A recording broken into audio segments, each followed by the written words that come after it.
Welcome to PharmacyToDose, the Critical Care Podcast, a partner of the ACCP Critical Care PRN and a member of the Pharmacy Podcast Network. And I'm your host, Nick Peters. And wherever you are and however you are listening, thank you.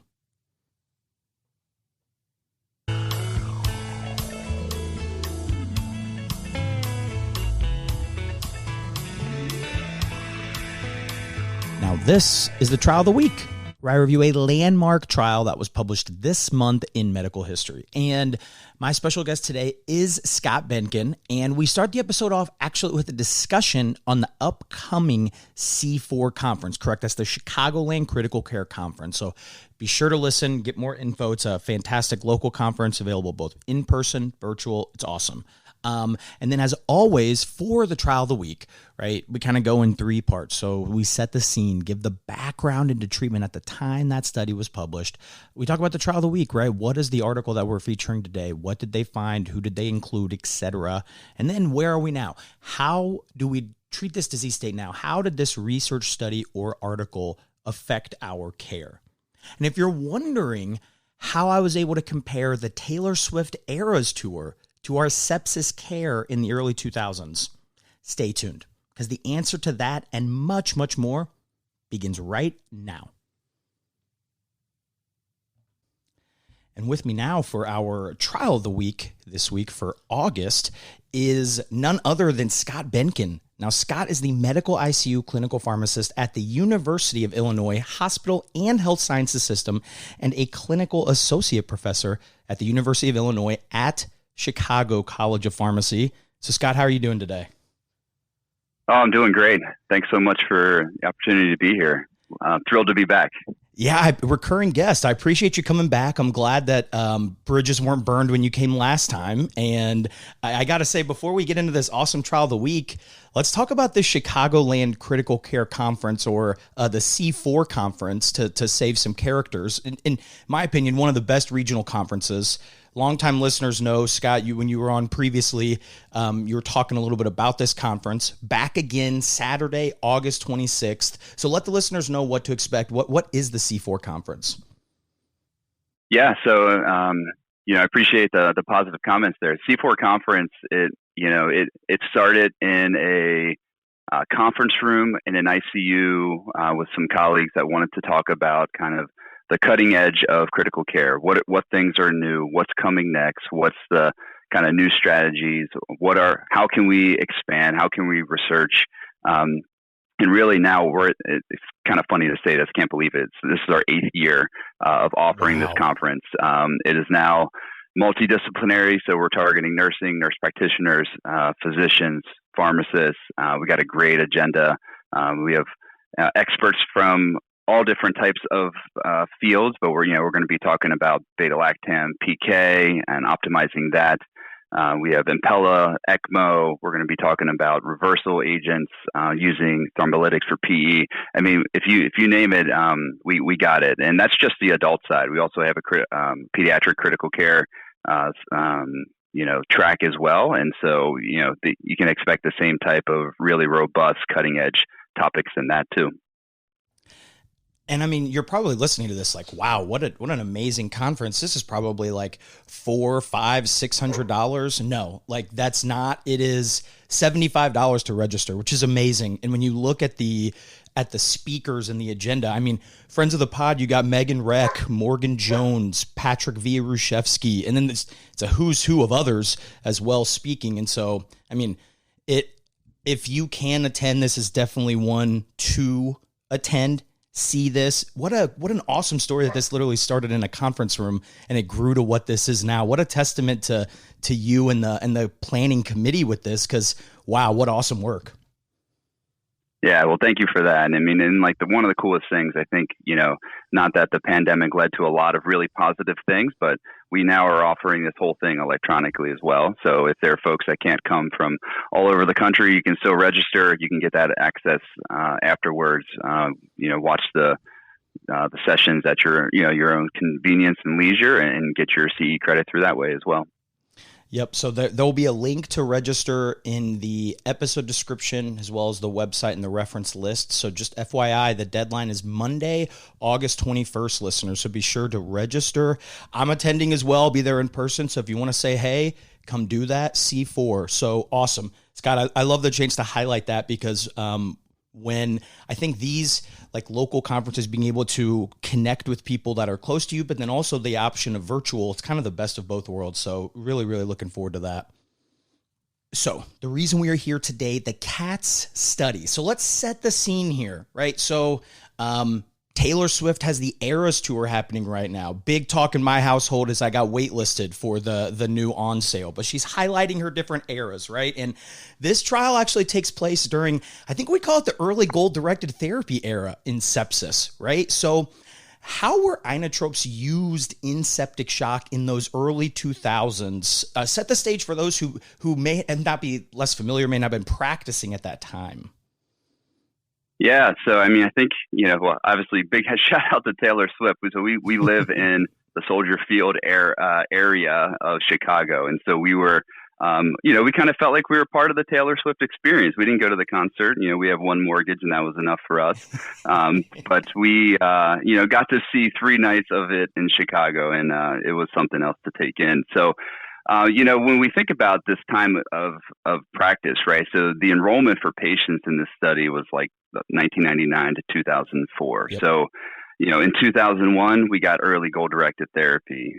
Later in 2001, we had our activated protein C, Xigris, made its way onto the market. We were targeting intensive insulin therapy in our folks. So we're looking at serum glucoses of 90 to 110. So practice was different then. I always, use the comparison. Like when I was graduating pharmacy school, I was, looking at paper charts, following Swan-Ganz catheter numbers, and now the era is quite different. So back then, the recommendation for hemodynamic management, believe it or not, the Surviving Sepsis Campaign guidelines, they were being written during this period of time. So we didn't actually have one until 2004. And so the guidance out there it's a little bit of the Wild West. So people were doing dopamine as a first-line agent. That was very reasonable at the time. Norepinephrine, epinephrine, there was a lot of debate, a lot of folklore about what different vasopressors had different adverse events. But I think there were some commonalities in that, there's an idea of we need to increase the blood pressure and patients might need inotropy. And I think that's kind of something that bridges the era of practicing then, which is something we still see now.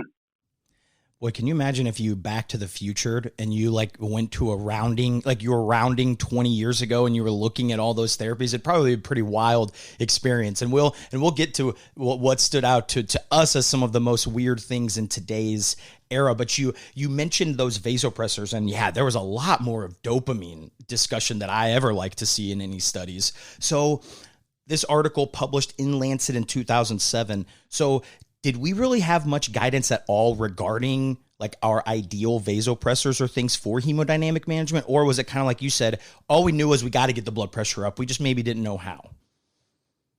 Yeah, so I mean that's essentially where we were at. The initial Surviving Sepsis Campaign guidelines, which it just cracks me up. So the initial PDF was 16 pages. You fast forward to our one that was just released in 2021, it's 81 pages. So obviously there's something that's changed over time. And one of the things, I think there's just more granularity in terms of what we should do, and maybe even more importantly, what we shouldn't do. Because the Rivers study in 2001 with early goal-directed therapy was so pivotal, a lot of what you see in the guidelines really reflected that. And so there was, this emphasis of, some fluid resuscitation up front. They were very specific about targeting a CVP goal, which we may or may not do now.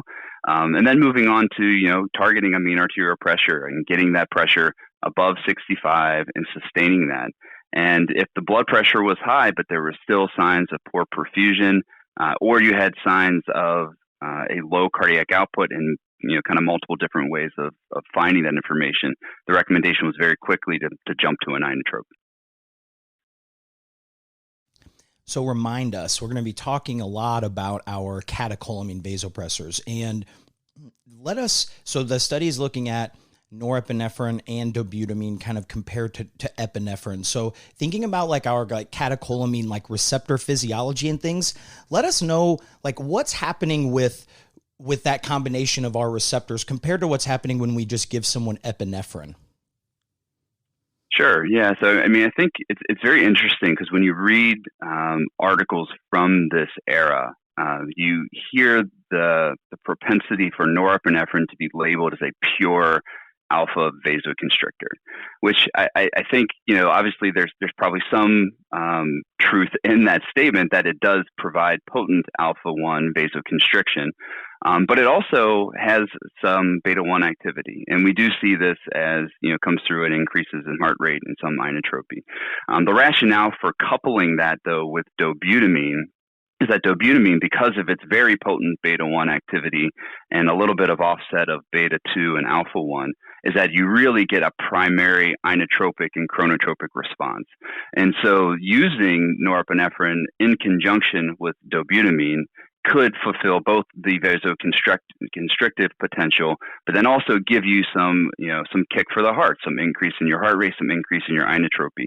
Now, if you compare that to epinephrine, I would say they're actually not too different. Epinephrine, has very potent beta 1, but then also alpha 1 vasoconstriction, and then it has a little bit of beta 2, especially at lower doses, and so you get some offset of its vasoconstriction when you're at low dose. But as soon as you start pushing those doses, you really start transforming epinephrine into a very similar receptor pattern to that of norepi plus dobutamine. And so as we get into this study, physiologically, right, that makes sense that these two things could give you comparative results. So as we set the stage for it, right, physiologically, this is a even playing field as we talk about our two kind of treatment arms here.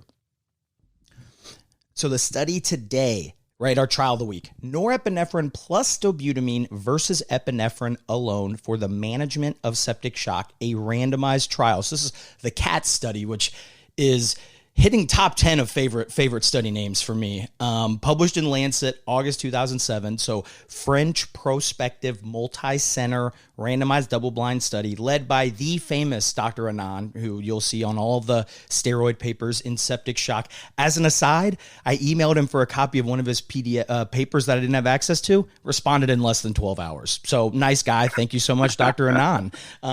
So adult ICU patients, they were included if they had two. So there was a lot of check boxes they had to do for patients to get included. So shout out to the research personnel. So they had to have 2 out of 4 of our classic SIRS criteria.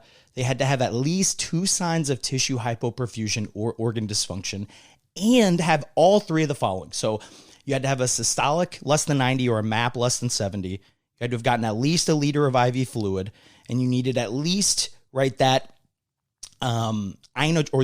squeezer dose of dopamine, at least 15 mics per kilo per minute of dopamine, or any other vasopressor, epinephrine or norepinephrine. A couple key exclusion criteria: obstructive cardiomyopathy, acute MI, or acute PE, along with the others of, the thought would be you would have a poor outcome and things like that. So they ultimately enrolled 330 patients with a primary outcome of 28-day all-cause mortality and a primary safety outcome just looking at those serious adverse events secondary to the catecholamine infusions. So Scott, add anything that I may have missed in our methodology and let us know what that CATS research team ultimately found with this study. Yeah, methodologically, I don't think there was too much in there other than, kind of thinking of what they were expecting to see. There was an expected mortality rate of 60% across the cohort. And in patients that received epinephrine, there was an anticipated reduction of that down to 40%. So that's a large, just absolute risk reduction. And we can kind of probably get into that later when we start talking about the results. But realistically, what they didn't find was any differences in any of those mortality variables across the cohort. And it was sliced in multiple different ways, controlled for severity of illness. And there really just wasn't any signals that mortality was influenced by the choice of vasopressor regimen.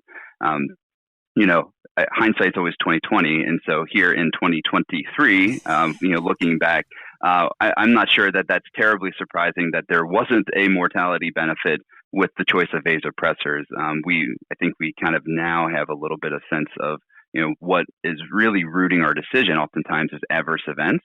And I think like that was something that the CATS research team found and started to highlight as they were talking about the results of their study. Yeah, the idea now that your vasopressor selection could, bring down a relative risk reduction of a third is kind of right. Hindsight is now 2023. That was very well said, Scott. Yeah, let's talk about that for a second, because they planned their sample size with an expected 28-day mortality rate of 60%. So obviously, we know that's very high for us now in modern days. But was that the sepsis mortality rate at that time? Like, how did they come up with that number? Yeah, so it actually was derived from a previous study that this same research team did. And so that was an observed mortality at the time. Now, granted, as we had kind of alluded to earlier in the program, we were talking about the things that were just turning into practice at the time, right? So early goal-directed therapy, the use of stress dose steroids, hydrocortisone plus fludrocortisone, that first initial study was being published during the same time period. And so many of the things that we sort of take for granted that might potentially improve patient outcomes were things that were just at this time being introduced into practice, into the septic shock practice. Yeah, I mean, it was a different time, right? When you go to that early goal-directed therapy, right, the control arm, their mortality rate was like 47%. So not as high as 60, but they didn't, this number didn't come out of thin air, right? They used it from data that they had. So no difference between either treatment arm. So would you consider this a more positive trial for the combination therapy of norepinephrine plus dobutamine, or like a more positive trial for monotherapy with epinephrine? So I would consider this more positive for epinephrine as a single agent. Yeah. I think it kind of proved to us that epinephrine could do similarly what two drugs could do in combination. I think one of the things that we also saw with this is that when folks were started on epinephrine, we saw some adverse events that were pretty unique to epinephrine. And those adverse events, they came out, and they might actually have greater implications now than they did at the time. During the first 4 days of therapy, the pH was lower, so more acidemic in patients that received epinephrine compared to those that received the combination of norepi and dobutamine. And that is largely driven by an initial increase in lactate in the folks that received epinephrine. Epinephrine is known to release lactate from skeletal muscle, and so there is this 12 to 24-hour period of time where the lactate increases. That certainly would influence your pH, right? And those two things at the time, they didn't change outcomes. But now, fast forward to where we are here, the implications in a lactate-driven resuscitation world could actually be pretty substantial. And so I think that's one of the huge things that was highlighted from this particular study. Yeah, I mean, you bring up a great point, right? How many times I've been there when you're trying to guide lactates, you've switched to epinephrine, and then the lactate bumped, and you're like, is it the epi? Are we falling behind now? Right. So then you just start to kind of question everything. So that's a really good, but that's how I took it as well. As I think when I was going into this study, it was like, looking for a lot of those adverse effects, and it wasn't as evident in this study. And so I kind of took that as a more positive epinephrine study as well. So definitely same page there. So where are we now? Now let's go. We talked a little bit about this. So as we go through this study again, let the listeners know what stood out as weird in 2023 that wasn't weird when patients were being enrolled from 1999 to 2004. We have tons of selections. You can choose one out. You can even break rules and do two, because we'll have honorable mentions here. There's some really good stuff. Yeah, I mean, I think one of the things that stands out to me the most is the use of Xigris. I was coming out of pharmacy school, understanding, Eli Lilly, looking at their website to get the slides to understand. I still use those slides to teach how the inflammatory and procoagulable and fibrinolytic pathways are connected in sepsis, right? And patients were using that medication during the study, and most people are like, what is Zygris, right? Activated protein C, right? So targeting the DIC component of septic shock. So almost 20% of patients received it, right? That's a huge portion. There was some really promising early data with that, and then it kind of fills it out when looking across the entire spectrum of septic shock. And so we don't see it any longer, but it was something that it's straight up weird. It's different. We don't do that now in 2023. Oh yeah, I mean, did you have I know a lot of programs with Zygris activated protein C. There was literally when you were on call, you had to assess the appropriateness for Zygris and whether they could or could not get it and dose it and do all those things. Scott, I think you made some of your colleagues shudder by even just saying that phrase.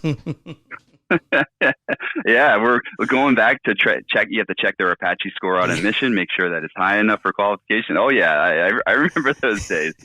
Absolutely. The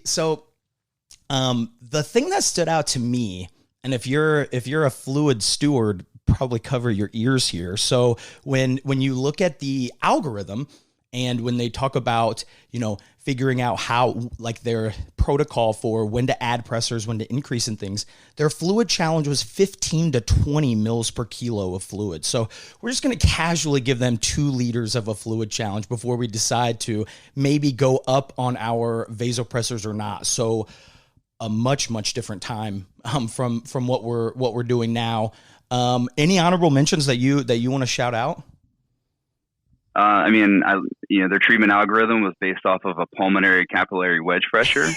For those that haven't seen a bedside Swan-Ganz or pulmonary artery catheter, right? Those values were things that we would trend over time. They made everyone in the ICU feel wonderful because we knew exactly what our agents were doing. And of course, it didn't change outcomes and ended up leading to increased risk of infection by having another line in there. So, that would be an honorable mention to me. It's more nostalgic for anything because I used to love writing those numbers down on paper, my monitoring sheets, day to day or hour by hour, watching those things trend over time. Oh yeah, that's how, right? Tell me you're involved in cardiac or cardiology without telling me, right? Your love for Swan-Ganz and those invasive numbers, 100%. So I hate the fact that 20% of these patients were on dopamine. That's tough. And adequate initial antibiotics, only about 75% in an era with much, much less resistance. So, it's just fun to do those things. Obviously, we're not criticizing the authors or things, just more when you look back at things that, for disease states like this, it's just kind of fun to see what we were doing then. So let's Nick it reeled back in. All right. So Scott, how do you apply the findings from the CAT study when you've mentioned literally so much of our sepsis management has changed, right? We don't do type glucose control. We try to do fluid stewardship. We're not using dopamine. There's no Zygris, et cetera. Yeah. So I think, for me, we have very clear guidance in our Surviving Sepsis campaign guidelines, right? We start with norepinephrine. It is recommended to add on vasopressin. You can debate on when to do that. I think there's enough debate out there about that. And then you get into the consideration of epinephrine. And I think based off of, information from this study, we can expect in our septic patients to see a transient increase in our lactate if we go down the route of using epi. That's probably going to influence our pH. And when we're doing that, when we're using epi, we have to hold back the instinct to broaden antibiotics when the lactate goes up, give another 2 liters of fluid, right? Change our vasopressors or change our background of antibiotic therapy, et cetera. So I think we just, for me, it's an understanding. It adds to the understanding of what epinephrine potentially could do. On the converse, right, if we do have a patient that is starting to develop some sepsis-induced cardiomyopathy, because we know that happens over time, maybe they need a little extra squeeze. And so maybe, an early transition over to epinephrine and might be good instead of adding on another agent like dobutamine. So I think it again kind of just gives a little bit of confidence that we can achieve those chronotropic, inotropic goals with a single agent, potentially instead of adding on another agent instead. So let's kind of come full circle here. We talked about what the Surviving Sepsis Campaign guideline recommended for hemodynamic management at the time of this trial. So taking into account like the results of this trial and some of the other things that we found, what do our guidelines recommend now as it relates to kind of this specific question of kind of inotropy and hemodynamic management? Yeah, so the guidelines at this point really suggest, adequate fluid resuscitation, starting our vasopressors, primarily focusing on that vasoconstrictive potential. And then if a patient remains showing or demonstrating signs of a lack of perfusion, despite having a mean arterial pressure that should be at goal, that's when we start to get into consideration of using an inotropic agent. Now, one of the things that's been wonderful over the past 5 years to see is sort of the advent and extensive implementation of things like point of care ultrasound, right? So we can actually see if that heart needs some squeeze, right? We are getting more comfortable with using central venous oxygen saturation as a surrogate for cardiac output. And so we can trend that over time. So I think we still have the ability to detect some of these things, but that's sort of where we're at with the guidelines, is to put it on the radar. If we have resuscitated our patients with fluids, we have given them their vasopressors, they're still showing signs of hypoperfusion despite having what we would consider an adequate mean arterial pressure. This was fun, Scott. Thanks for coming on and taking a trip back through a landmark study that is an oldie but a goodie. Now, we'd be remiss not to say, just a quick reminder for everybody, the Chicagoland Critical Care Conference, right? C4, Saturday, August 26th. If you're in the Midwest, right? By the way, if you're in the Midwest and you can drive, if it's less than 12 hours, you're going to drive it. So come in person, but if not, right, virtual option, $75. This is like a steal. I feel like I'm stealing from you guys with that cost. So hope everybody is able to make it. Hope I'm able to see everybody there. Scott, thanks again so much. I appreciate all you've done and coming on. Thanks, man. Yeah, thank you. I appreciate talking about the conference, and it's great to go down memory lane with one of these older studies. I appreciate that. Another big thank you to Scott Benken for coming back on the pod. Remember, C4 conference registration ends Monday, August 21st. And please let me know what you think, right? This is only the second trial of the week episode, so as always, but definitely appreciate your thoughts and feedback with new initiatives and things. So reach out at PharmacyToDose or PharmacyToDose@gmail.com. The reference list with the articles we discussed, as well as that C4 registration link, is in the podcast episode description, as well as at PharmacyToDose.com, the website. And until next time, I'm Nick Peters, and this is Pharmacy to Dose, the Critical Care Podcast.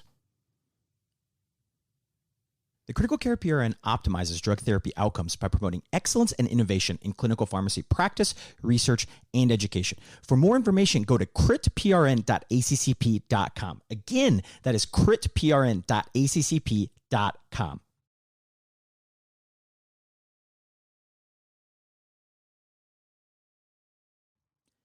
QXMD builds mobile solutions that drive evidence-based care in clinical practice.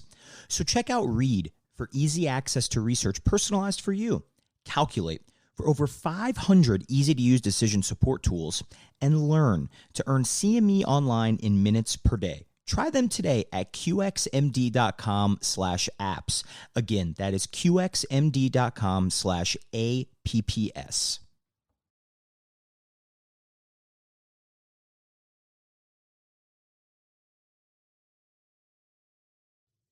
The podcast provides general information only and does not offer individualized medical or professional healthcare services, including pharmaceutical advice. The contents and materials in the podcast are not intended to be a substitute for inpatient pharmaceutical advice, diagnosis, or treatment. Use of the contents and materials on the podcast does not constitute a pharmacist-patient relationship. As a result, the information in and materials linked to this podcast are applied at the user or patient's own risk. Users and patients should consult their physician or personal healthcare professional. Users or patients should not ignore or delay seeking care because of something they heard on this podcast. In case of an emergency, the user or patient should contact their physician, call 911, or go to the nearest medical emergency facility. The views and statements expressed on this podcast are those of the host and guest and should not be interpreted to reflect the official position or policy of ACCP or the Critical Care PRN. ACCP and the Critical Care PRN disclaim any and all liability or responsibility for any direct, indirect, incidental, special, consequential, or any other damages, including without limitation, loss of profits arising out of any use of, reference to, reliance on, or inability to use the podcast, its contents, and materials.